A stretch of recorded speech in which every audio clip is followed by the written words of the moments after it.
د قرآن کریم د 13مې سپارې 28م سورت سورة الهمزه سورت دی. دغه سورت مکی یعنی د هجرت څخه مخکې نازل شوی دی.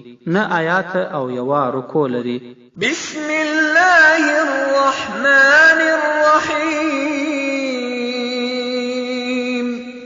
شروع کوم په نامه د الله جل جلاله چې ډیر زیات مهربانه او پورا رحم کوونکی دی.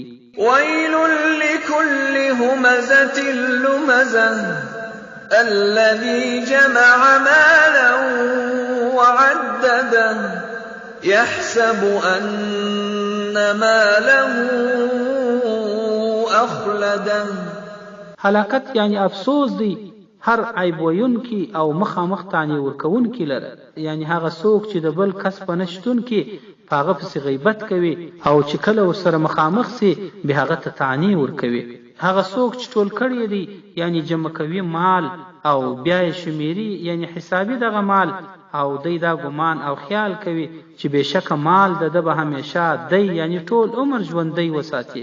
كلا لينبذن في الحطمة وما أدراك ما الحطمة نار الله الموقدة التي تطلع على الأفئدة إنها عليهم مؤصدة في عمد ممددة.